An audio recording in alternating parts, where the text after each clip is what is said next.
J'aimerais avoir de votre appréhension sur l'Église. L'Église fait sa bonne marche ou encore l'Église est en train d'aller vers la dérive? L'église de Jésus est en bonne santé, mais l'ensemble des églises locales composées dans une ville ou dans une nation, la nôtre plus particulièrement, il y a de bonnes et de mauvaises choses. La Bible dit ne déplacez pas le bord qu'ont placé les anciens. Ça veut dire quand vous voyez un bâtiment en train de pencher, il y a probabilité à plus de 90% que le problème soit au niveau de la structuration de sa fondation. Même celui qui les a enseignés sur le mystère a des limites à ces mystères. C'est son thème qu'il appelle mystère. C'est pas ce qu'il enseigne qui est un mystère. C'est important d'avoir de dons spirituels. C'est pas urgent. C'est urgent d'être sauvé. Oh, ça c'est une nuance très détail. Ah oui. Je dis c'est important d'avoir de dons spirituels.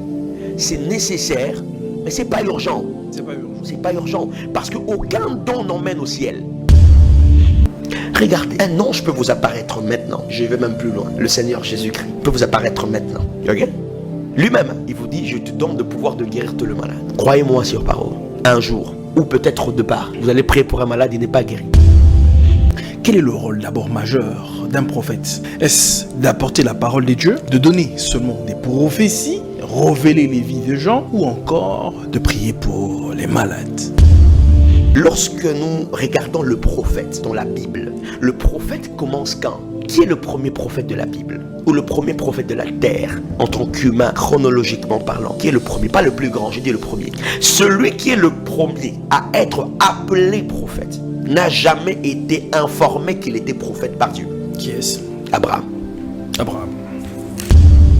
Parce que ici, il faudrait faire par exemple un parallélisme, parce qu'aujourd'hui, les gens se disent seulement prophète. Bon, quand on a la voyance, quand on sait voir, quand on sait donner des chiffres exacts. Alors, qu'en est-il d'Abraham? Abraham était prophète, mais il n'a jamais prophétisé. Il n'a jamais prophétisé sur quelqu'un, mais bon, Dieu lui avait quand même dit que ta descendance ira en captivité en Égypte pendant 400 ans. Cette prophétie, c'est Abraham qui l'a reçue. Mais il n'a jamais dit à quelqu'un, Dieu dit. Dieu lui parlait à lui, c'était pas pour aller. Mais il y a une parole que Dieu lui a dite. La Bible dit, et Dieu dit à Abraham, je t'ai donné tout ce que je t'ai donné afin que tu enseignes à tes enfants et les enfants de tes enfants à observer la loi de l'Éternel. Donc Dieu sait que dans le mandat d'Abraham, en tant que prophète, tu es censé nous apporter un unique. L'unique, ça veut dire quelqu'un dont la race ne ressemble pas à l'histoire. Il y a beaucoup de voyants sont de pourboire. Beaucoup qu'on connaît à Kinshasa, je vous dis.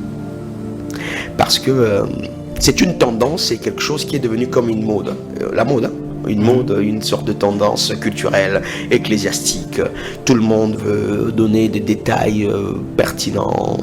Juste, voilà, c'est-à-dire qu'aujourd'hui, si je vous dis, Dieu dit que dans 7 ans, ou dans 5 ans, quelqu'un viendra vous chercher pour un poste politique,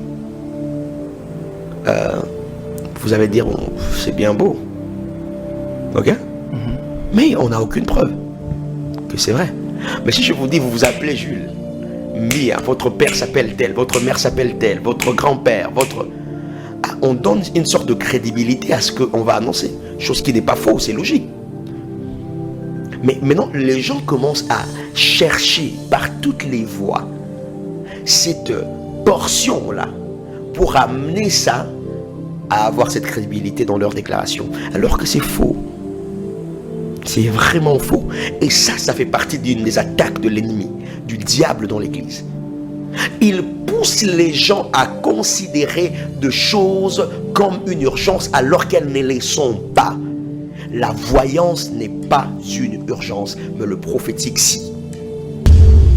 Si aujourd'hui le prophète Sion et au prophète, il a été aussi impacté par ce ministère. Mais qu'on reconnaisse que oui, d'une manière ou d'une autre, le ministère du prophète Branham a été un ministère dispensateur, disons. Qui a impacté la génération actuelle. Qui a impacté des générations. Mais l'histoire nous le prouve. D.L. Osborne. La voyance n'est pas une urgence. Mais le prophétique, si. Oui, le prophétique est une urgence. Et pour l'Église, c'est une urgence. C'est une urgence. Quel est le rôle du prophétique? Le rôle du prophétique, c'est situer l'homme dans le plan de Dieu et permettre à l'homme de jouer le rôle que Dieu veut qu'il joue en un moment précis. Le père spirituel des grands conservateurs aujourd'hui, le père spirituel de Heidi Nabala, le père spirituel de Benson Idahosa, des grands hommes que nous avons connus au Nigeria, le père spirituel de Robert Kayanja, le père spirituel des grands généraux de Dieu. Ok? Mais T.L. Osborne a été impacté par William Marion Branham. Il le dit lui-même, les vidéos sont là sur YouTube. Il dit qu'il a vu Jésus 2 fois. La première fois où il a vu Jésus, c'est dans le visage dans un homme appelé William Marion Branham. Et la deuxième fois, c'est quand Jésus lui est apparu. Ça, c'est fort. Oui, les vidéos sont là sur YouTube. Je répète les mots fidèlement. Vous voyez? Et donc, le ministère de Branham est un ministère qui a joué un grand rôle aujourd'hui dans l'évangile actuel. Même dans le mouvement charismatique d'aujourd'hui. Et d'ailleurs, la configuration de prophétie d'aujourd'hui, qu'on se le dit, c'est Branham qui a commencé ça. Je n'ai pas dit que... Oui. Aujourd'hui, on a des détails comme ça. Ça ne veut pas dire qu'il n'y avait pas de détails. Après, il y en avait. Mais c'est par le ministère de Branham que le ministère prophétique, dans cette connotation, a été mise en lumière. C'est-à-dire quelqu'un qui peut être devant toi et qui te révèle le secret de ton cœur sans hésitation, sans parler avec toi, sans te connaître. Et il donne des adresses. Branham donnait le numéro de téléphone. Branham, il donnait les adresses des gens. Branham retrouvait des gens perdus. Branham, dans ses réunions, il révélait le cœur de gens, des incrédules. La création, c'est quelque chose qui vient du néant. Avant ça n'existait pas. Branham n'a pas créé des écureuils parce que les écureuils existaient. Il faut que nos frères branhamistes redéfinissent un peu le français. En fait, c'est fort.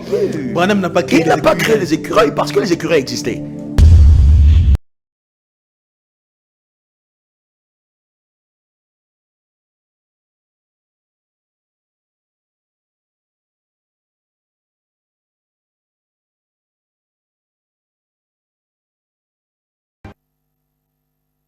Mesdames et messieurs, bonsoir et bienvenue à ce nouveau numéro de votre émission. Je suis heureux, comme j'ai l'habitude de le dire sur ce plateau, de vous apporter la parole de Dieu avec les invités que nous recevons sur ce plateau. Aujourd'hui, ce soir, nous parlons d'un sujet fort et intéressant. Vous êtes nombreux, vous qui nous suivez en ligne, vous nous suivez sur nos plateformes. Vous êtes aux États-Unis, vous êtes en France, en Europe, vous êtes en Afrique. Je vous salue dans le précieux nom du Seigneur Jésus-Christ. Alors, aujourd'hui, nous parlons de la prophétie, nous parlons de l'authenticité de la parole de Dieu apportée dans l'Église du Dieu vivant. Encore, nous parlons des dérives qu'il y a aujourd'hui dans l'Église du Dieu vivant, dans l'Église. Alors, pour ce faire, je reçois un homme de Dieu pas le moindre, lui c'est le prophète Bob Kassi Sion qui nous fait honneur d'être avec nous ce soir, à qui je dis bonsoir et bienvenue au prophète. Merci beaucoup. Bonjour, bonsoir. Je parie que vous allez bien, prophète. Je vais très très bien par la grâce de Dieu. Très bien. Alors, prophète, j'aimerais, avant de pouvoir ouvrir cette émission de manière proprement dite, vous en tant qu'homme de Dieu, en tant que prophète, j'aimerais avoir de votre appréhension sur l'Église. L'Église fait sa bonne marche ou encore l'Église est en train d'aller vers la dérive? Et bon, l'Église de Jésus est en bonne santé, mais l'ensemble des églises locales composées dans une ville ou dans une nation, la nôtre plus particulièrement, il y a de bonnes et de mauvaises choses. Et je sais voir de bonnes initiatives, je sais aussi voir de dérives.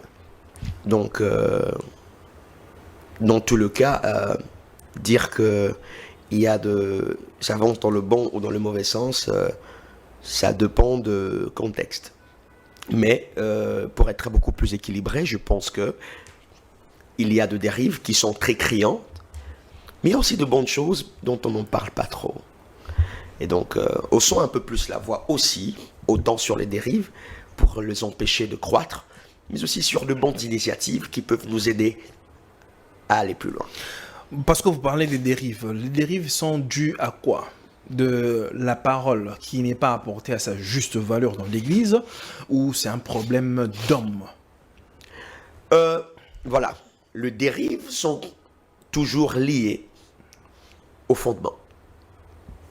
Alors, la Bible dit, ne déplacez pas le borne qu'ont placé les anciens. Ça veut dire,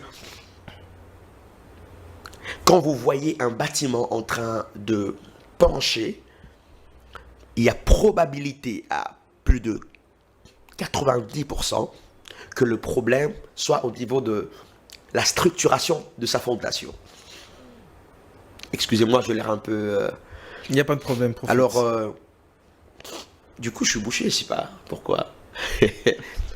Alors, je disais que, le dérive peuvent émaner de cette mauvaise fondation sur laquelle plusieurs sont bâtis, sur laquelle plusieurs sont construits, de par leur foi, de par leur doctrine, de par leur principe de vie. Et donc, elle n'a pas que source l'Église.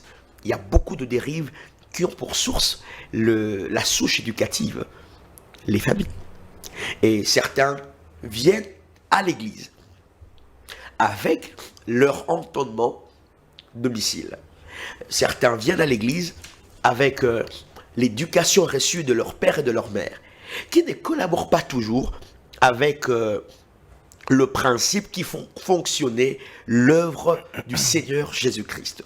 Et donc, on voit que les dévices tirent leur origine de plusieurs personnes, de personnes aussi, parce que la qualité de vie de certains leaders heurte la sensibilité et la foi de plusieurs personnes. Il y a aussi les enseignements donnés, ça veut dire certaines extrémités que nous prenons, certaines affirmations que nous donnons sans le soutenir de façon fondée, de façon pratique, ça ouvre à des dérives et à des déviations. Par exemple, vous dites à un jeune homme qui vient de commencer sa foi que tu peux par là, si tu développes ta vie de prière, je sais pas moi, ta spiritualité, tu peux voler. Bon, c'est bien. C'est bien, c'est une information qui peut être relevée d'une déclaration de foi. Mais quelqu'un qui vient de fétichisme, qui vient à peine de se convertir, qui ne connaît rien de la parole de Dieu, vous l'injectez ça comme première information, vous créez un problème.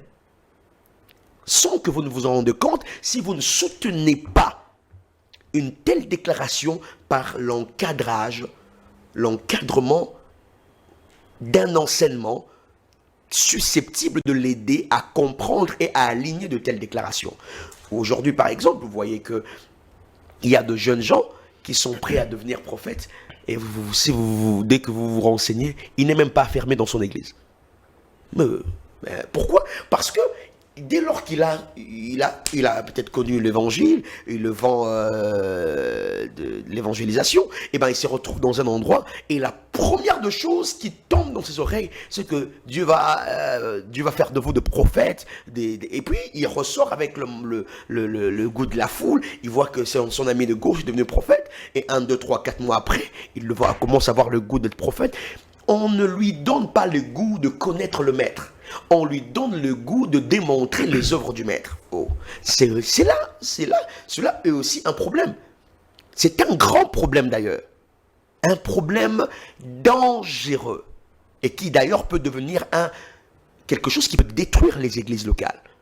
Et aujourd'hui, ce sont des jeunes qu'on trouve frustrés. Ça veut dire qu'il ne veut pas être affermi, il ne veut pas suivre des enseignements qu'on appelle les enseignements de petits enfants. Pour lui, quand on lui prêche la repentance, il dit il ne prêche pas de choses qui sont élevées. Les gens veulent aller dans les mystères. Les gens veulent aller dans les mystères, mais attendez, on va en arriver. Les gens veulent aller dans les mystères, mais même celui qui les a enseignés sur le mystère a des limites à ces mystères. C'est son thème qu'il appelle mystère. Ce n'est pas ce qu'il enseigne qui est un mystère. Quelqu'un peut dire, je ne critique personne, moi aussi je prêche ce thème, quelquefois il y a le mot mystère dedans. Parce que de toute façon, le thème que le Père omniscient, le Dieu omniscient apporte, renferme de mystère obligatoirement. Alors, supposons, à la manière de l'actualité d'aujourd'hui, le courant, quelqu'un vient prêcher le mystère de Dieu, par exemple. Le mystère de main, par exemple. Oh. Vous voyez? Quelqu'un vient avec un mystère de main, mystère de Dieu, mais ça c'est mon expérience à moi. Tu vas approcher la même personne. Tu lui dis, discutons sur la thématique foi. C'est quoi la foi? Ça paraît simple. Faites cette expérience avec moi. Posez à 1000 chrétiens la définition. Posez à 1000 chrétiens la question de vous expliquer c'est quoi la foi. Vous aurez sur 1000 chrétiens, et donc sur 1000 réponses, vous aurez 995 réponses fausses sur la foi. Mais ce même chrétien, vous allez le voir prêcher sur le mystère de l'œil droit. Pourquoi? Parce qu'on croit que la hauteur de la spiritualité, c'est la complexité de thèmes à exploiter. Le plus spirituel des hommes sur la terre, c'est Jésus. Mais regardez le thème que celui qui était le plus spirituel a exploité. L'amour. L'amour. La paix. La fraternité. La repentance. L'abandon des œuvres mortes. La sanctification. La foi en Dieu. D'ailleurs, son thème principal, c'était le royaume et la foi en Dieu. La grâce. La nouvelle naissance. La nouvelle naissance. Principale d'ailleurs. Vous voyez des thèmes comme ça, tu dis à un chrétien de te parler de la nouvelle naissance, il va tituber. Mais si tu lui demandes de te parler de comment la voyance se développe, tu vas le trouver avoir beaucoup d'informations. Fausses d'ailleurs, mais il en a quand même beaucoup. Mais, qu'est-ce qui se passe? Les déclarations qu'il a reçues pendant qu'il était en phase de croissance l'ont embarqué dans une direction qui l'empêche de connaître le maître, mais qui l'attire vers les œuvres du maître. Et ça, la dérive est à la porte. On dira en quelque sorte que ces personnes sont des malformations encore, des personnes qui sont mal. Imaginez quelqu'un comme ça, vous ne le traitez pas et qu'il passe 10 ans à l'église. Vous avez une idée de ce qu'il devient? Un monstre pour l'église. C'est fort. Mais avant de poursuivre, prophète Sion, prenons juste un élément là que la régie nous a préparé. Juste 1-2 minutes et on se retrouve tout juste après. Okay. Plateau, mesdames et messieurs, là c'était Ngolo du frère Christian Olongo, une nouvelle chanson, un nouveau single de l'artiste Ngolo. Vous pouvez consommer sans modération. Alors, nous continuons notre émission avec le prophète Sion. Alors, prophète, nous étions en train de parler des dérives. Comment est-ce que les gens, aujourd'hui, qui se lancent dans le ministère, qui n'ont pas un fondement biblique, et cela relève aussi des pères, parce que quand on voit les jeunes, la relève aujourd'hui qui se verse carrément dans le dérive, ça veut dire que la responsabilité doit aussi l'incomber aux pères. Les pères qui ont laissé les enfants sans les avoir formés préalablement, d'une certaine façon. Oui, hein. Il y a quelque chose que j'aimerais relever ici. C'est une réflexion que je nourris depuis plusieurs années. Vous ne devez pas faire de votre urgence l'urgence de tout le monde. Ça veut dire quoi? Quand vous voyez le corps avoir un problème, c'est que le leadership a une infection quelque part. Il semble que l'entendement social ou les gens du monde disent qu'il n'y a pas de mauvais groupe, il n'y a que de mauvais leaders. Alors, le leadership joue un rôle important, presque décisif, dans la construction de la vie de chacun de leurs membres. Si on voit déjà un leader, quelqu'un qui a de l'influence, prêcher de choses ou déclarer certaines choses qui peuvent devenir un obstacle à la croissance de certains, pensant que ça lui rend, lui, visible ou important, eh bien, on n'a pas tenu compte du plan global de Dieu dans le processus de croissance de chaque personne. Surtout quand on est responsable d'une église locale, par exemple. Imaginez-vous, comme je suis en train de soulever tout à l'heure, que ces jeunes gens-là se confortent à ça. Pourquoi? Pourquoi aujourd'hui, je suis dans cet environnement, je ne peux pas m'exclure. Aujourd'hui, nous avons beaucoup de jeunes qui font de ministères. Vous voyez qu'il a la grâce de Dieu potentiellement, mais il est faux fonctionnellement. Potentiellement. Il a la grâce de Dieu potentiellement, mais il le faut fonctionnellement. Ça veut dire? Je vais vous expliquer. Vous regardez quelqu'un, pas que de jeunes, même de papa, même de aînés, même de adultes, je veux dire. Si vous le regardez, par la lumière que l'Esprit vous donne, à la lumière de la parole de Dieu, vous le tablez, vous l'étudiez, vous voyez que c'est lui-ci. Il a vraiment un appel de Dieu. Parce que l'appel est reconnu par plusieurs signes. Mais quand vous le voyez exercer, vous voyez qu'il le faut. Pourquoi? Parce qu'il est en train de répondre à une urgence. Il ne répond pas à une nécessité. Je vais vous expliquer ça encore. C'est important d'avoir de dons spirituels. Ce n'est pas urgent. C'est urgent d'être sauvé. Oh, ça c'est une nuance très de taille. Ah oui. Je dis c'est important d'avoir de dons spirituels. C'est nécessaire, mais ce n'est pas urgent. C'est pas urgent. C'est pas urgent. Parce qu'aucun don n'emmène au ciel. Mais aujourd'hui, les gens courent plutôt vers le don. Vous voyez que les gens suivent les urgences. Donc, ça veut dire qu'aujourd'hui, dans l'église, on pousse les gens à avoir le don sans le donateur. Exactement. Or, l'urgence, c'est connaître le donateur pour avoir, en plus de dons, la science du don. Je vais dire ça autrement. Le donateur, quand il est connu, quand il se révèle, il ne vient pas qu'avec de cadeaux. Il vient aussi avec les notions qui permettent que ces cadeaux s'expriment différemment. Vous comprenez? Le donateur vient avec la science de ce qu'il donne. Mais si vous n'êtes qu'en train de chercher le don, vous aurez peut-être ce don. Parce que la foi peut vous emmener ce que vous cherchez, la soif peut vous conduire à la porte de ce que vous cherchez, mais sans que le donateur ne se fasse voir. Et là, vous aurez le fruit parce que vous l'avez cherché, mais vous n'aurez aucune posologie, aucune science par rapport à l'expansion, au développement, par rapport à la hauteur que pouvait prendre ce même fruit si vous aviez connu son donateur avant ou profondément. Maintenant, nous sommes butés à cette complexité-là, où vous voyez quelqu'un venir vers vous, il est nouvellement converti. Moi, j'encadrais aussi de jeunes. Aujourd'hui, je suis aussi avec des adultes et des parents, mais avant, c'était beaucoup plus de jeunes. Vous allez remarquer quelque chose. Un jeune qui vient de commencer sa foi, il suit 2, 3, 4 prédicateurs, et la première question qu'il vient de vous poser, c'est comment développer la lumière de la voyance. Ok. Ok. J'ai dit, cette question n'est pas sortie de façon anodine. Il a tiré ça de quelque part. Ok?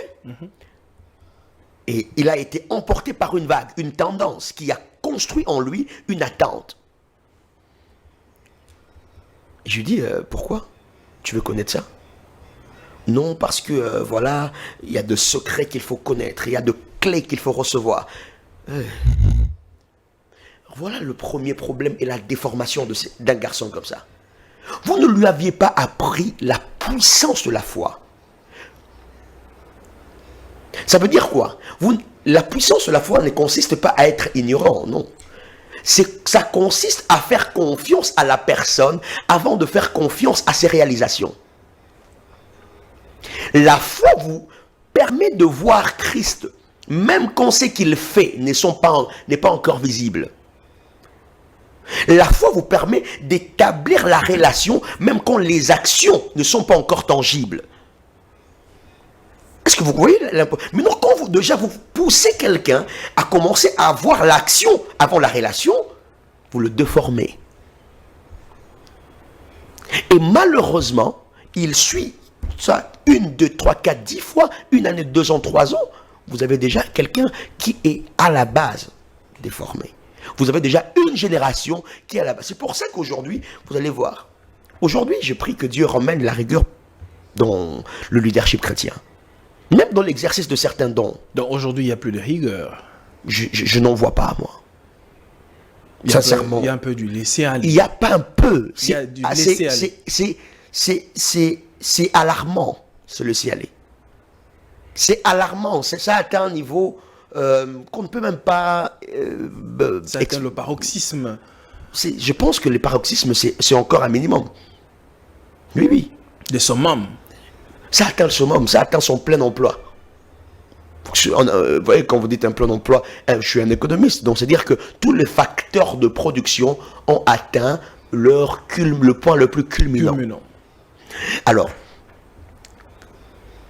regardez.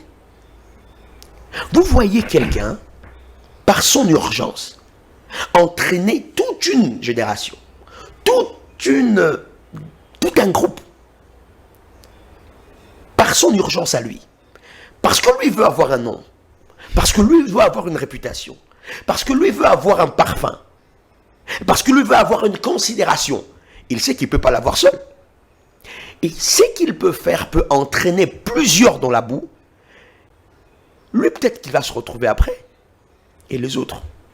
Qui va traiter cette déformation-là? Si je commence à me donner des exemples, ici on va penser que je m'attaque à X, Y personne. Pourtant, ce n'est pas le cas. Et je ne parle pas que d'un individu en particulier. Et c'est ça qui me fait mal au cœur. Moi, j'ai déjà vu de gens devenir voyants en 5 jours. Est-ce que c'est faux ou c'est pas faux? Est-ce que c'est impossible? Non, je veux dire, c'est pas possible. En 5 jours. Mais je pense que le monde spirituel est tellement réglementé. Même à quelque chose que Dieu vous ouvre, il y a un protocole de traitement qui suit. Regardez, un ange peut vous apparaître maintenant. Je vais même plus loin. Le Seigneur Jésus-Christ peut vous apparaître maintenant. Ok? Lui-même, il vous dit, je te donne le pouvoir de guérir tout le malade. Croyez-moi sur parole. Un jour, ou peut-être de part, vous allez prier pour un malade, il n'est pas guéri. Aïdi Nabala guérissait beaucoup de malades, n'est-ce pas? Peut-être tous dans certains moments, mais pas à tout moment. Il y a aussi des gens pour qui Aïdi Nabala a prié, qui sont morts malades. Ah ouais. Jésus-Christ lui-même, celui qui nous donne ce pouvoir, cette capacité, cette puissance, il est arrivé chez lui à Nazareth. La Bible dit, c'est grave ce que je veux dire tout à l'heure, ils ne purent là faire aucun miracle. On parle français, non? Ils n'est purent là, reformant. Pur, c'est quoi? C'est le verbe pouvoir, non? Ah ouais. Mais si on devrait formuler, on dirait quoi? Il n'a pas pu exercer son pouvoir de guérir. Ou bien Jésus n'a guéri personne. Sinon, la Bible dit sinon quelques malades. Donc il a guéri très peu de malades. Ok. Mais non, il va directement à Génézareth. Et la Bible dit, et là, les gens l'ont emmené des extropiés, des malades, l'ont jeté à ce pied, avec une grande confiance. Et la Bible dit, et là, Jésus leur guérit tous. Quelle est la différence? C'est le même Jésus, avec la même onction, avec le même pouvoir, avec le même mandat de guérir tous ceux qui sont malades. Ce mandat, ce n'est même pas nouveau parce que l'Ancien Testament, par un prophète messianique, Ésaïe, l'a déjà annoncé. L'Esprit de l'Éternel est sur moi car il m'a oint. Jésus, quand il entre dans le temple, la première de choses qu'il lit, c'est ce verset-là. C'est cette portion de la prophétie-là. Donc Jésus annonce son mandat, que parmi les choses qu'il peut faire sans faille, c'est de guérir. Mais lorsqu'il arrive chez lui, là où il a grandi, je sais pas moi, à Nazareth. Jésus ne put là guérir aucun malade. Pourquoi? La Bible dit à cause de l'incrédulité de leur cœur. Et l'incrédulité, c'est quoi? C'est le fait que vous avez entendu, parce qu'ils savaient que Élie ont fait ça, les Moïse ont fait ça. Donc si Jésus le fait, c'est pas tellement nouveau. Parce qu'il n'est pas le premier en Israël à guérir le malade. Mais le seul problème, c'est que nous t'avons vu naître. Donc on a du mal à croire que le fils de Joseph, le fils de Marie qui jouait ici, peut revenir en âge adulte pour nous guérir nous. On a du mal à le croire. Ça veut dire que c'est l'historique qui est en train de détruire le plan prophétique. C'est parce qu'ils ont l'histoire de Jésus qu'ils n'arrivent pas à profiter du mandat de Jésus. Ça crée l'incrédulité. Donc l'incrédulité est la conséquence de ce que l'histoire a créé sans la relation. Vous voyez? Maintenant, ceux qui ont développé une relation de Jésus sans connaître son histoire, n'ont pas d'histoire. Ils n'ont qu'une nouvelle qu'ils ont appris. C'est un guérisseur. Et ils ne viennent pas dans l'incrédulité, pas parce qu'ils ne veulent pas être incrédules, parce qu'ils n'ont pas de support pour justifier cette incrédulité-là. Vous comprenez? Il est important de voir que le même Jésus qui donne ce pouvoir a aussi prié pour de malades, ils n'ont pas été guéris. Quand même, par incrédulité. Vous voyez? Mais non. Nous sommes dans une génération takeaway. C'est fort. Nous sommes dans une génération takeaway. Oui. Nous sommes une génération sandwich. Comme préparer les madés sous prend du temps, il faut laver, il faut laisser bouillir pendant plusieurs heures pour que ça devienne adoucissant. Il faudrait prendre des hamburgers. C'est plus rapide. De les shortcuts. Yeah. Mais conséquence, c'est que vous ne savez pas que le madé se prend du temps dans sa préparation en tant que condiment. Mais c'est moins de risque de maladie. Mais l'hamburger, c'est parmi les facteurs causaux et de causalité du cancer aux États-Unis, d'obésité et de plusieurs problèmes de santé. Ouais. Nous sommes dans la génération où nous pouvons nous en passer de la prière parce que nous connaissons de clés. Nous sommes dans la génération où quelqu'un, quand il vient te voir pour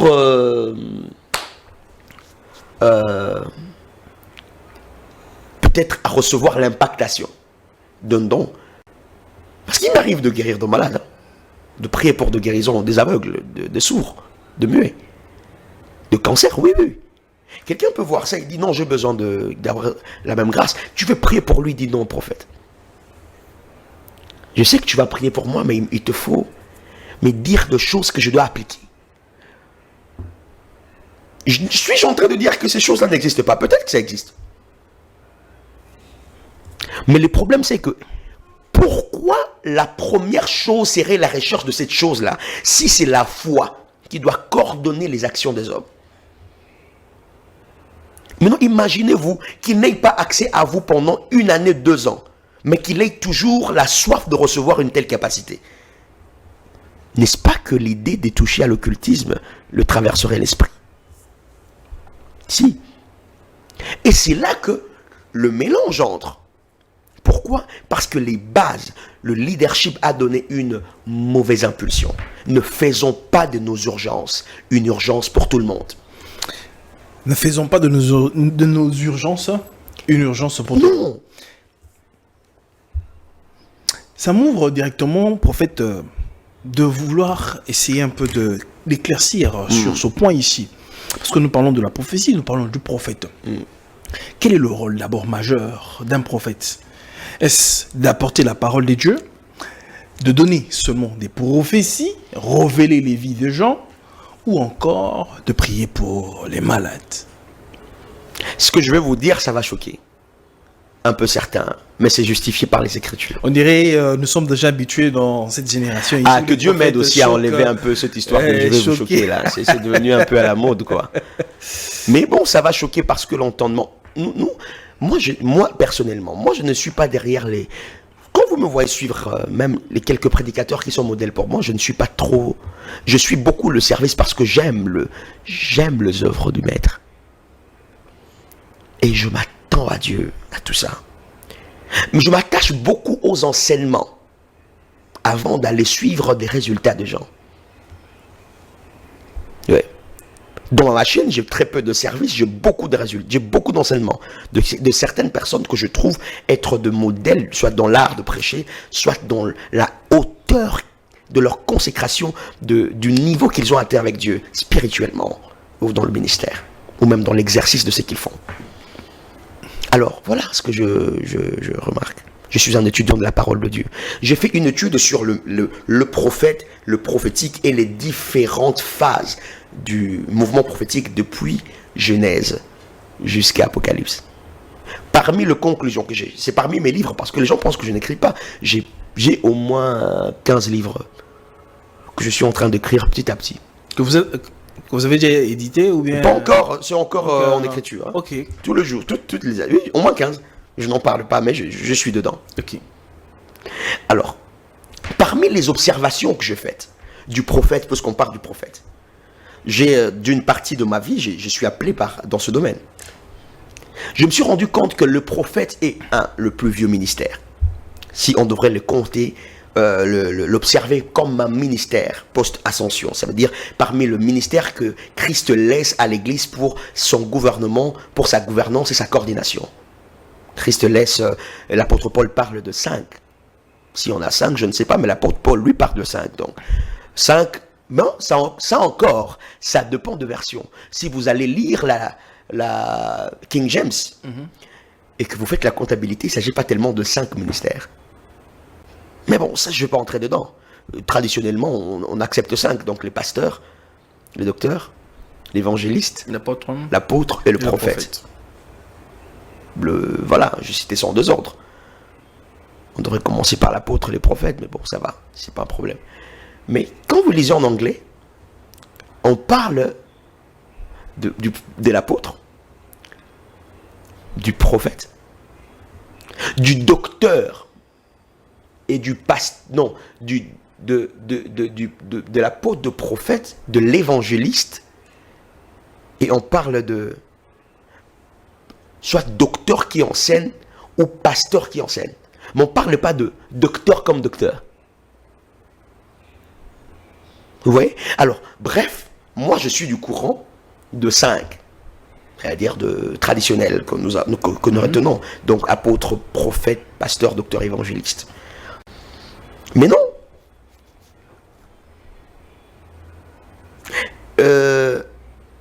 Lorsque nous regardons le prophète dans la Bible, le prophète commence quand? Qui est le premier prophète de la Bible? Ou le premier prophète de la terre, en tant qu'humain, chronologiquement parlant? Qui est le premier? Pas le plus grand, j'ai dit le premier. Celui qui est le premier à être appelé prophète n'a jamais été informé qu'il était prophète par Dieu. Qui est-ce?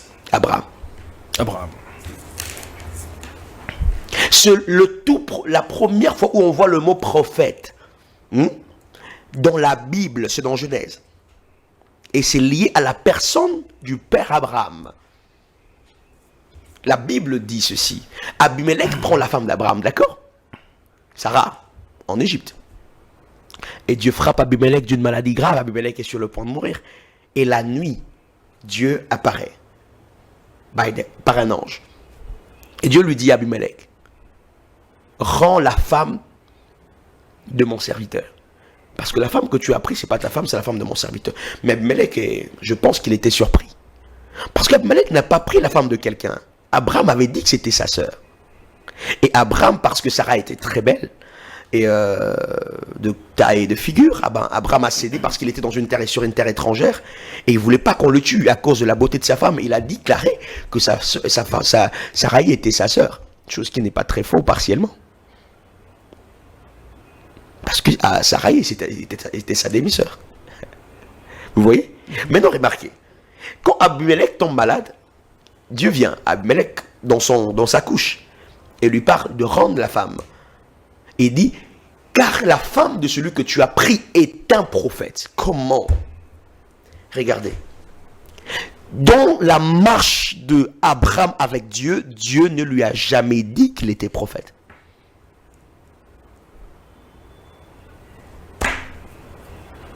Mais quand Dieu va parler à Abimelech, à la personne qui a pris sa femme, je veux dire, Dieu dit à cette personne que la femme de celui que toi t'as pris, c'est un prophète de Dieu. Oh. Mais pourquoi Dieu n'informe-t-il pas Abraham le concerné qu'il est un prophète, mais il va informer un étranger?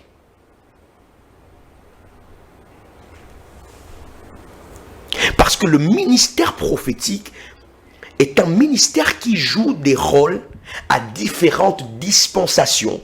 Et ces rôles ont de tendances différentes et particulières. Dans la dispensation abrahamique, le ministère prophétique ne consistait pas à dispenser de prophétie. Non. C'est là le piège maintenant. Oui. Parce que ici, il faudrait faire par exemple un parallélisme. Parce qu'aujourd'hui, les gens se disent seulement prophète. Bon, quand on a la voyance, quand on sait voir, quand on sait donner des chiffres exacts. Alors, qu'en est-il d'Abraham? Abraham était prophète, mais il n'a jamais prophétisé. Il n'a jamais prophétisé sur quelqu'un, mais bon, Dieu lui avait quand même dit que ta descendance ira en captivité en Égypte pendant 400 ans. Cette prophétie, c'est Abraham qui l'a reçue. Mais il n'a jamais dit à quelqu'un, Dieu dit, Dieu dit, Dieu dit, Dieu dit. Dieu lui parlait à lui, c'était pas pour aller. Mais il y a une parole que Dieu lui a dite. La Bible dit, et Dieu dit à Abraham, je t'ai donné tout ce que je t'ai donné, afin que tu enseignes à tes enfants et les enfants de tes enfants à observer la loi de l'Éternel. Oh, comment? Donc la responsabilité d'Abraham en tant que prophète, c'était d'enseigner une loi qui n'existait pas avant.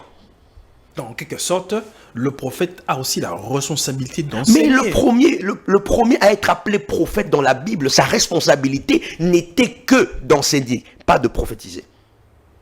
Donc, on peut maintenant établir plusieurs types de prophètes aujourd'hui. Je ne parlerai pas en termes de type de prophète, mais je parlerai en termes de particularité de prophète. Parce que la typologie est un peu plus complexe que la particularité. Parlons de la particularité. C'est d'aujourd'hui, on a des prophètes qui sont là que pour l'enseignement. Et oui. Ceux-là qui sont là pour l'enseignement, oui, mais n'oubliez pas un détail. La voyance. N'oubliez pas un détail. Ils sont là pour l'enseignement, mais n'oubliez pas que celui qui enseigne est enseigné par celui qui l'apparaît. Donc il n'enseigne pas quelque chose qu'il a appris par la science humaine. C'est là la différence du prophète Abraham, l'enseignant.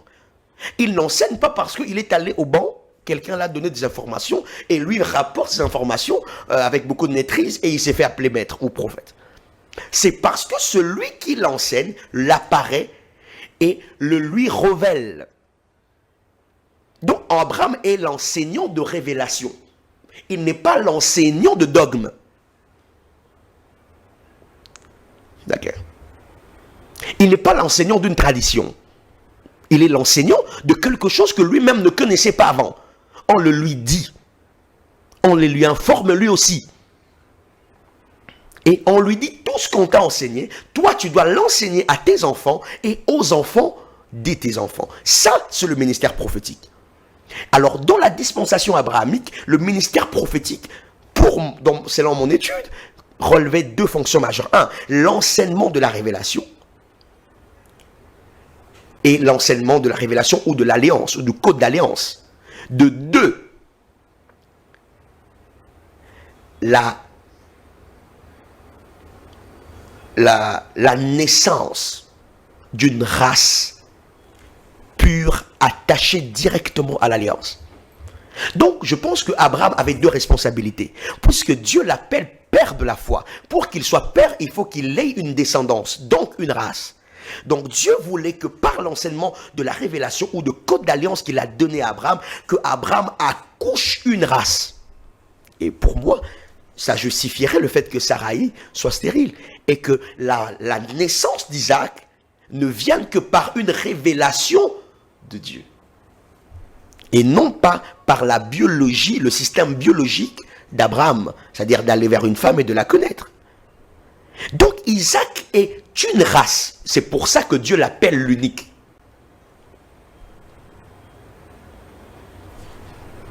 Vous voyez, dans la Bible, Abraham n'a pas eu un enfant et après Abraham n'était pas stérile. La stérilité, c'était Sarah. C'était pas Abraham. Abraham n'a jamais eu de problème de fécondation, de fécondité, de stérilité. C'est sa femme qui avait le problème. Vous voyez? Et sa femme cède sa servante à son mari, chose que son mari n'a pas aimé, mais bon, vous savez, c'est arrivé, c'est ce qui est arrivé. Et Abraham a Ismaël, mais quand Dieu l'appelle pour aller offrir, il dit ton unique. Donc Dieu sait que dans le mandat d'Abraham, en tant que prophète, tu es censé nous apporter un unique. L'unique, ça veut dire quelqu'un dont la race ne ressemble pas à l'histoire. Donc Abraham, en tant que prophète, devait accoucher une race. Pas qu'un enfant. Vous voyez? Et généralement, Dieu traite le problème de la race par la stérilité de la mère. Le cas de Samuel aussi. Pourquoi est-ce que la stérilité est importante? Je vous donne un autre entendement. Je ne suis pas en train de prêcher. Lorsqu'on veut opérer quelqu'un, quelle est parmi les opérations les plus importantes dans une salle d'opération? Il y a quoi? La stérilisation de matériel. N'est-ce pas? La stérilité, la stérilisation est un processus de détachement de microbes. Parce qu'on va utiliser les mêmes bistouris, on va pas acheter de nouveaux bistouris. Mais ces bistouris-là, pour qu'il n'y ait pas des microbes, parce que vous ne pouvez pas ouvrir la peau, le corps de quelqu'un et utiliser des histoires infectées. Il faut stériliser ces histoires-là. Stériliser, ça veut dire quoi? Mettre ça dans les conditions, dans un traitement qui élimine le maximum de microbes possible, afin que l'instrument d'opération ne devienne pas la cause de l'échec de l'opération. Et donc, je pense que sur l'angle prophétique, Dieu a pris de grands esprits, de grandes personnes comme de Isaac, comme de Samuel, et les a emmenés par la voie de stérile. Pourquoi? Parce que lorsque Dieu veut apporter une nouvelle race, il élimine certains microbes. Il procède par la stérilisation. Vous voyez? Et donc, et il en est de même pour Jean-Baptiste, la voie qui doit ouvrir. Et la personne qui devra ouvrir la voie à notre Seigneur Jésus. Et donc, sa mère aussi était stérile. Et je pense que si on devrait en venir au départ de la question, c'était quoi déjà? Alors, nous étions en train de parler du prophète. Voilà, du prophète. Et bien, le prophète... De son rôle. Oui. Le prophète, d'abord, on voit que son existence est déjà dans la période abrahamique, donc avant la loi. Et on voit le prophète pendant la loi. Et on verra le prophète après la loi. On voit le prophète pendant la grâce. Et ce qui peut peut-être choquer, on verra le prophète après la grâce. Après la grâce. Là, on parle de Apocalypse chapitre 11. Vous avez tout compris. Ça veut dire que le ministère du prophète est un ministère qui doit être présent dans toutes les dispensations. Parce que le prophétique, le prophète n'est pas d'abord l'individu que l'on voit. C'est l'institution établie par Christ dans son gouvernement. Je comprends que le prophète, ou bien le ministère prophétique, est une option, ou bien est une charge tellement grandiose. Tous les dons spirituels, si je veux le dire ainsi. Mais pourquoi il se fait qu'aujourd'hui, le don prophétique plutôt, va plus dans la dérive et il est aussi mal utilisé et mal compris? Okay. Moi, je réponds comment? C'est un ministère pivot. Chaque dispensation, Dieu a toujours donné la responsabilité de pivotage à un ministère particulier. Il y a eu un temps où le ministère de l'évangéliste était le ministère précurseur, le ministère mis en emphase. Vous voyez par exemple Reinhard Bonnke, les Maurice Cerullo, Benny Hinn, tous ces grands hommes qui ont marqué un temps. La plupart étaient évangélistes. Jimmy Swaggart. À un moment même, Benson Idahosa était évangéliste. C'était un ministère qui était comme mis en emphase pendant un temps dans une ère de l'Église. Pourquoi? Parce que dans le plan de Dieu, Dieu n'appelle pas prophète un individu, mais un prophète est une institution, est un mécanisme d'accomplissement du plan de Dieu. Le pasteur est un mécanisme d'accomplissement du plan de Dieu. L'évangéliste est un mécanisme. Mais dans chaque temps, le mécanisme n'a pas toujours la même valeur stratégique ou la même fonction stratégique. Et à un certain niveau, le prophète peut être beaucoup plus stratégique que l'évangéliste. À un autre, l'évangéliste peut être beaucoup plus stratégique que le prophète. Mais à ces terres de la fin, le prophète est le ministère ou l'institution, le mécanisme divin le plus stratégique parmi tous. Pourquoi aujourd'hui le ministère prophétique est réduit seulement à la voyance ou encore à donner, voilà, à lire les vies des gens d'une certaine façon? Parce que on vient de voir ici avec Moïse, avec Jean-Baptiste, on verra aussi de voir avec Jean, le révélateur d'Apocalypse. Comment est-ce que ils étaient tous des prophètes, mais il y avait certaines particularités. Mais aujourd'hui, ceux qui s'improvisent prophètes ne sont que dans la voyance. Ma réponse sera choquante parce que la finalisation de la première réponse va entamer la deuxième, c'est-à-dire l'actuelle. Comme j'étais en train de vous dire que le prophète, c'est quelque chose, c'est un ministère attaqué. Pourquoi? Parce que c'est un ministère pivot. Maintenant, dans le présidium du plan des dieux pour les temps de la fin, le prophétique ou le ministère du prophète est mis en face par rapport à tout le ministère. La Bible dit, après ce temps, je répandrai de mon esprit sur toute chair. Qu'est-ce qu'on dit après? Vos fils et vos filles prophétiseront. Donc, en ce temps de la fin, le prophétique joue un rôle de pivot. C'est pour ça qu'on le combat. Le diable sait qu'il ne peut pas attaquer tout le monde à la fois. Il doit attaquer celui qui représente le point focal. Et dans le plan de Dieu, le pivot pour la manifestation du plan de Dieu sur la terre passe par le prophète.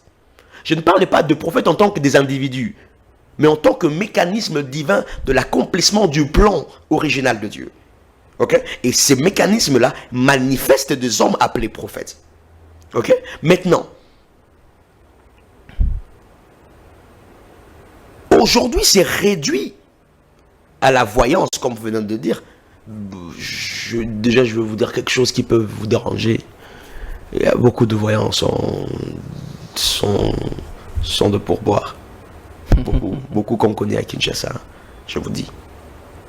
Parce que c'est une tendance, c'est quelque chose qui est devenu comme une mode. La mode, hein?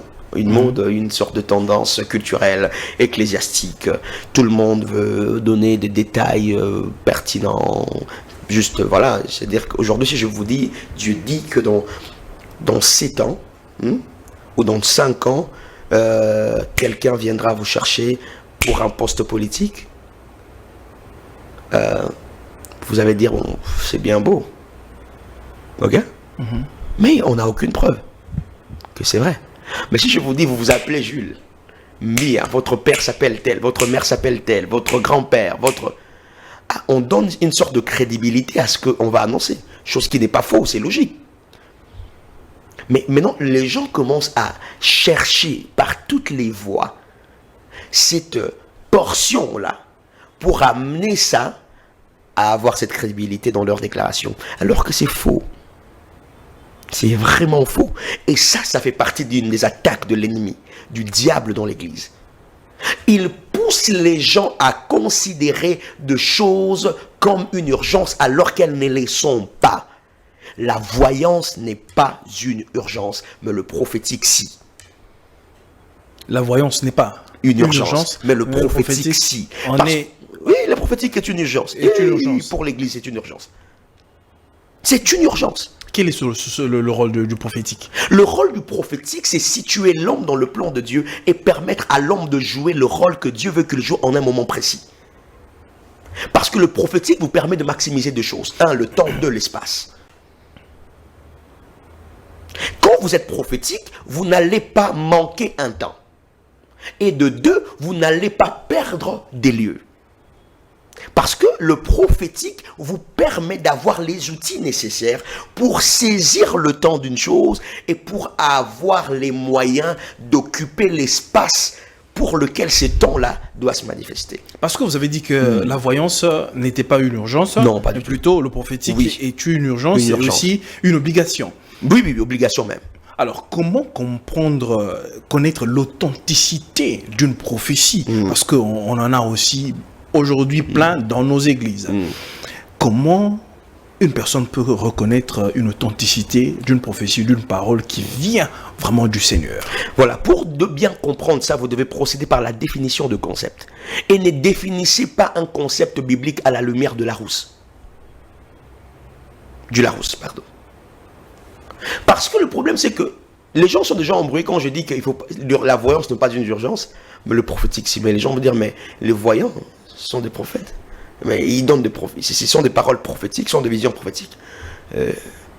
Prophétique dont je parle, c'est en fonction de la Bible. Dieu considère prophétique pas celui qui voit en esprit. Dieu considère prophétique celui qui capte sa pensée. Vous pouvez voir en esprit sans capter une seule pensée de Dieu.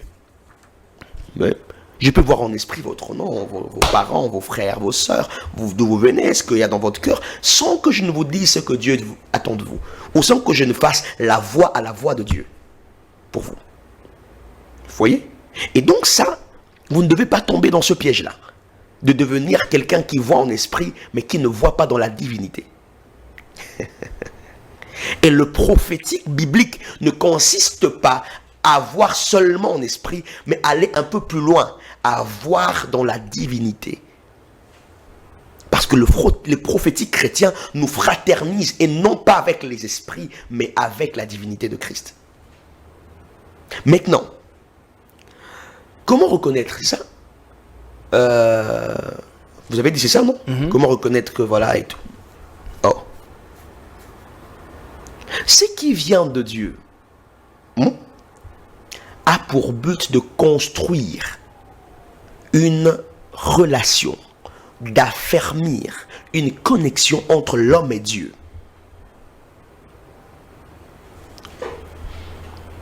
Je vous ai dit qu'aujourd'hui, il y a à boire et à manger dans ces histoires de voyants. Allons même plus loin. La voyance n'est pas la plus haute expression du prophétique. Pas du tout. Et quelle est la haute expression du prophétique? Je ne peux pas avoir la prétention de le connaître, mais je pense que la plus haute expression du prophétique, ce n'est pas quand les yeux sont ouverts pour voir.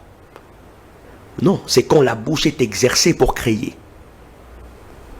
Pour annoncer. Créer.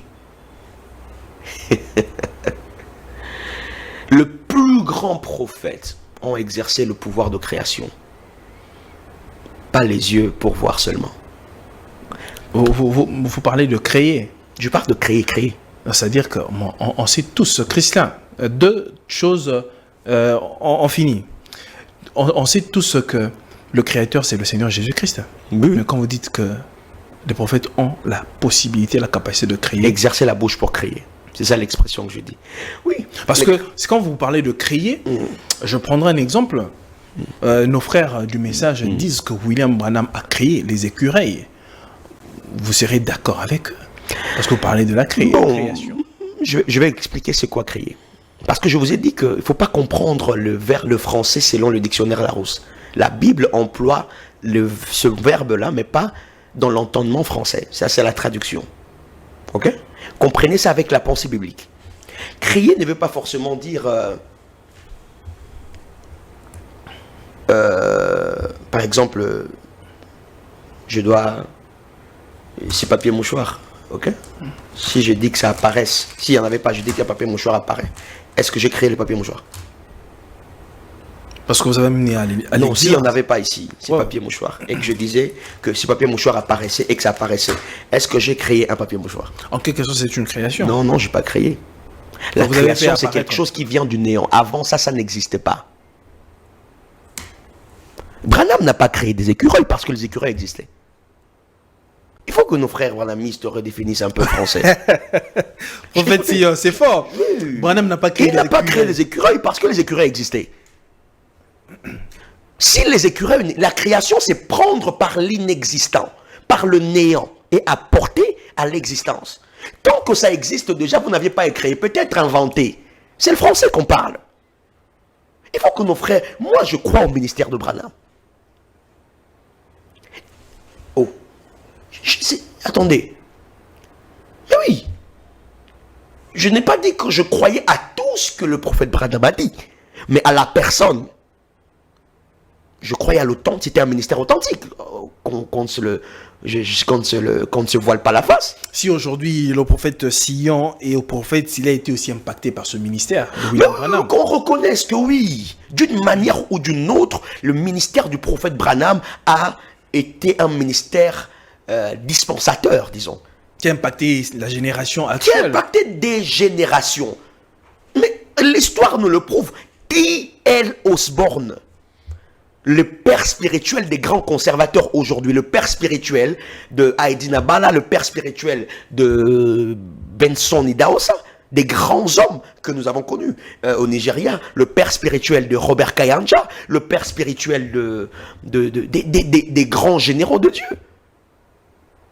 Ok? Mais T.L. Osborne a été impacté par William Marion Branham. Il le dit lui-même, les vidéos sont là sur YouTube. Il dit qu'il a vu Jésus 2 fois. La première fois qu'il a vu Jésus, c'est dans le visage dans un homme appelé William Marion Branham. Et la deuxième fois, c'est quand Jésus lui est apparu. Ça c'est fort. Oui, les vidéos sont là sur YouTube. Je répète les mots fidèlement. Vous voyez? Et donc, le ministère de Branham est un ministère qui a joué un grand rôle aujourd'hui dans l'évangile actuel. Même dans le mouvement charismatique d'aujourd'hui. Et d'ailleurs, la configuration de prophétie d'aujourd'hui, qu'on se le dit, c'est Branham qui a commencé ça. Je n'ai pas dit que... Oui, oui, oui. Aujourd'hui, on a des détails comme ça. Ça ne veut pas dire qu'il n'y avait pas de détails. Après, il y en avait. Mais c'est par le ministère de Branham que le ministère prophétique, dans cette connotation, a été mise en lumière. C'est-à-dire quelqu'un qui peut être devant toi et qui te révèle le secret de ton cœur sans hésitation, sans parler avec toi, sans te connaître. Et il donne des adresses. Branham donnait le numéro de téléphone. Branham, il donnait les adresses des gens. Branham retrouvait des gens perdus. Branham, dans ses réunions, il révélait le cœur des gens, des incrédules. Et il révélait de maladies. Il donnait des informations, de paroles de connaissance très fortes. Pourquoi aujourd'hui, prophète Sion, vous êtes remis en cause, aujourd'hui vous les prophètes, quand vous arrivez à faire certaines choses que William Branham a fait, mais aujourd'hui vous êtes remis en cause. C'est pas le même niveau, soyons sincères. Oui, certes ce n'est pas le même niveau, parce qu'il avait un niveau beaucoup plus élevé, je ne conviens pas, mais pourquoi vous travaillez toujours pour le Seigneur, mais quand vous arrivez à faire certaines choses, je prends l'exemple de ce qui s'est passé dernièrement ici, prenons de ce que le prophète Joël Francis, on appelle Miracle Money. Christian, j'ai fini. Je sais, Miracle Money, où le prophète Joël Francis était en train de parler, comment il a fait apparaître de l'argent dans un sac d'une maman. Est-ce faisable ou non? Parce qu'il y a eu des langues qui se sont levées pour récuser ce miracle qui a été fait par le prophète Joël Francis. 3 réponses. Je crois au miracle. Moi, je crois au miracle. 2, le miracle sont bibliques. 3, je ne juge pas le miracle, peut-être les conditions autour desquelles cela est fait. Mais le miracle en soi, puisque c'est déjà un miracle, donc on n'y apporte pas une explication rationnelle. Tant soit peu, moi, je n'ai pas de problème avec ce miracle-là. Je n'ai pas de problème avec ça. Si ça vient de Dieu, gloire à Dieu. Il n'y a pas de problème. Si ça vient de... Parce que je ne peux pas dire que ça venait de Dieu ou pas de Dieu. Non. Si ça vient de Dieu, on dit gloire à Dieu, on bénit Dieu. Déjà que de par ma tendance, je crois au miracle, donc ça ne me choque pas. Vous voyez? Ça ne me choque en rien du tout que, c'est pas moi, que l'argent sorte dans le sac de quelqu'un. Si déjà un cancer peut disparaître, pourquoi l'argent ne sortirait pas? Mais seulement, il faut quand même qu'on se pose de vraies questions. Je pense que je ne vais pas répondre dans le contexte de miracles liés voilà, aux prophètes. Mais je vais par contre compte dans la question de quel est le principe directeur de la parole de Dieu dans la manifestation de certaines choses en rapport avec certains sujets, comme Branham, comme on parle de Branham et le prophète Joël. Alors, voilà ce que je veux dire. Branham était un homme de miracle. Aujourd'hui, on voit des prophètes qui opèrent des miracles aussi. Vous venez de donner un exemple, l'argent qui apparaît. Ce miracle, par exemple, de l'argent qui apparaît, T.L. Osborne le vivait. Mais ce ne sont pas des choses qui ont été diffusées dans le temps. Peut-être que ça serait trop choquant, mais T.L. Osborne le vivait. On en connaît plusieurs hommes qui ont vécu des miracles financiers. C'est vrai que les gens nous prêchent aujourd'hui à l'église que on n'apporte pas. Quoi, Dieu ne donne pas l'argent comme ça, il faut travailler. Je crois à la loi du travail. Mais je crois que les miracles sont là pour nous faire distinguer de la loi naturelle aussi et de règlement du monde. Dieu ne fait pas on ne vit pas tout le jour de l'argent qui apparaît. Mais il faut que dans l'esprit de l'homme, qu'il sache que son travail n'est pas le seul moyen pour Dieu de les rémunérer. Vous voyez? C'est ça le principe de Dieu. Dieu veut que vous restez disposés à ne pas dépendre de vos dispositifs à vous. Mais puisque vous êtes né de lui, vous devez dépendre de ces dispositifs à lui. Et lui n'a pas que le travail pour vous donner l'argent. C'est pour ça que ces miracles-là se font aussi. Maintenant, vous voulez qu'on dise quoi? Je ne critiquerai pas ce miracle. Si c'est Dieu, comme je l'ai dit, on dit gloire à Dieu. Mais je parle ici de Branham. Je pense qu'avec beaucoup d'humilité, aucun, je pèse mes mots, aucun prophète. Au Congo c'est trop dire, de cette génération, disons, peut prévaloir qu'il a atteint les niveaux de Branham. Mais dans l'Odyssée. Dans l'Odyssée. Non, non. Regardez, qu'on ne blague pas, hein. Qu'on ne blague pas, Kimbangu avait atteint une dimension plus grande que Branham. Plus grande que Branham. Plus grand? Je vous dis. Comment? C'est vrai que nous célébrons le... Vous savez pourquoi on connaît beaucoup sur Branham? Parce que les gens ont écrit sur Branham. Lui-même d'ailleurs a écrit. Et l'homme blanc ne perd pas son histoire. Mais l'homme noir perd souvent son histoire. Regardez. Lisons l'histoire et passons en revue de choses que Dieu a fait avec Simon Kimbangu. Le vrai, hein? Celui qui était baptiste, pentecôtiste. Ce sont des choses que Branham, dans le mystère de Branham, on ne voit pas ça. C'est terrible. On dit aujourd'hui que Branham a créé, mais ce sont des choses que Simon Kimbangu faisait à longueur de journée. J'ai bien dit à longueur de journée. Quelqu'un qui met sa main comme ça, une banane, un arbre d'une banane commence à sortir. On dira aussi qu'il a créé une banane. Mais ce n'est pas une création, ça. Mais ce sont des choses que Simon Kimbangu vivait. Seulement que l'histoire en Afrique ne constitue pas une richesse pour l'Africain. Mais l'histoire en Europe constitue une richesse pour le blanc. Il faut qu'on revoie juste notre manière de présenter aussi quelquefois notre histoire. Je ne compare pas les deux. Parce que chacun a son rôle, a son impact. Et chacun est pour nous important en tant que précurseur à une certaine dimension. Vous voyez? Et donc, s'il faudrait parler des miracles, de signes, de prodiges, de Simon Kimbangu, de Branham, mais attendez, Simon Kimbangu, c'était autre chose. C'était autre chose, papa. Mais disons que le prophète Branham, en tout cas, je pense que très peu en ces siècles, atteint ce niveau-là. Je pense que, avec beaucoup d'humilité, hein, cet homme avait une mission spéciale. Très bien. Alors, nous avons fini notre entretien, prophète Sion. Mais je dirais, comme Jésus avait dit, on dirait que Jérusalem est en train de tuer ses prophètes. Que dire de Kinshasa? Kinshasa ou encore la RDC est en train de tuer ses prophètes, les vrais. Je lance cet appel, je dis à Kinshasa, il ne faut pas se comporter comme Nazareth, il ne faut pas se comporter comme Jérusalem qui tue ses prophètes. Parce que la Bible dit, le sang de prophète sera redemandé à cette génération. Vous voyez? Et quand on vous redemande le sang de prophète, ça veut dire que le châtiment, c'est les vagabondages. Vous voyez? Et on risque de perdre les lieux de notre floraison, notre bénédiction, simplement parce qu'on a trop recueilli le sang de prophète entre nos mains. Il faut que Kinshasa apprenne à accepter le prophète. Peut-être le mot prophète, c'est qui dérange, parce que le mot pasteur n'est pas tellement pris comme prophète, même si les pasteurs sont aussi insultés. Mais aujourd'hui, les prophètes sont beaucoup plus insultés que les pasteurs. Mais regardez, je sais qu'on est à la fin. Si quelqu'un disparaît, on va voir qu'on ne va pas chercher pasteur. Si quelqu'un va chercher le prophète. Si quelqu'un a une maladie grave, il va dire problème mon yo, ça plus pour un pasteur. Parce que dans la tête de gens, les prophètes sont des gens à faire l'impossible. Mais en même temps, les gens qui utilisent cette capacité pour escroquer les gens.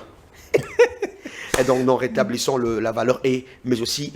Il ne faut pas seulement lancer les messages pour la ville qui tue le prophète. Kinshasa ne soit pas la ville qui tue tes prophètes. Mais prophètes, ne soyez pas aussi des voix qui tuent la ville. Merci beaucoup, prophète Sion. Alors, pour se séparer, pour moi, cette émission est une première partie parce qu'il y a encore beaucoup de choses à dire que nous avons laissées. Ouais. Alors, un message pour tous ceux qui vous ont suivi sur ce plateau ce soir. Et s'il y a par exemple une manifestation, je ne sais pas moi, qu'est-ce que vous organisez pour le peuple de Dieu? Déjà, je vous remercie de nous avoir suivis. Ce que je peux vous dire, c'est que Dieu a un plan et le plan de Dieu a des acteurs. Et je crois que vous êtes, vous qui nous suivez, aussi des acteurs importants dans le plan de Dieu pour ce pays, pour l'église de cette nation, pour ce monde, pour la terre et pour cette génération et pour cette dispensation. Et ne vous laissez pas berner par le ruse de Satan, de vous laisser croire qu'il existe une autre manière d'atteindre des résultats sans passer par le Seigneur Jésus. Le Seigneur Jésus reste la voie exclusive, unique pour arriver au Père et pour profiter de trésors du royaume. Alors, dans le royaume, il y a tout. Il y a la connaissance, il y a la lumière, il y a la richesse, il y a la prospérité. Et appliquons juste nos cœurs à marcher dans le voie du Maître. Et je crois que le Seigneur de gloire, notre Seigneur Jésus, vous utilisera puissamment. Reprenez la foi, faites tomber l'incrédulité, ne tuez pas le prophète. Et pour ça, le samedi, ça veut dire... demain, samedi 11 octobre, dans le ministère Sion Zion Ministries International que nous dirigeons, nous avons un grand programme dénommé « Au salon du prophète, allons au voyant ». C'est un programme prophétique qui va commencer de 13h à 17h30. Et nous allons le tenir là où nous tenons généralement nos lieux de montagne de prière. C'est à la commune de Matete, le quartier Kouengue, vers... l'arrêt Le Bambino, là juste à côté de l'église ACK en diagonale de Bima, et le nom du lieu s'appelle Espace Le Grand Village. C'est un grand espace qui accueille 2 milliers de personnes. Et soyez là très nombreux demain à partir de 13h.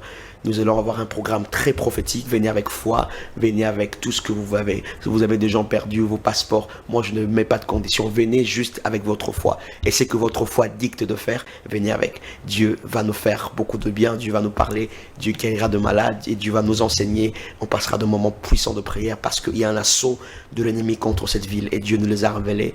Et on croit que par ses actions prophétiques, Dieu va faire quelque chose dans cette ville et dans les familles. Voilà ce que je peux dire comme dernier mot pour cette...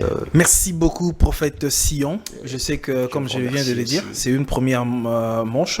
Je sais que le Seigneur nous permettra que nous revenions pour continuer sur ce sujet très important et capital.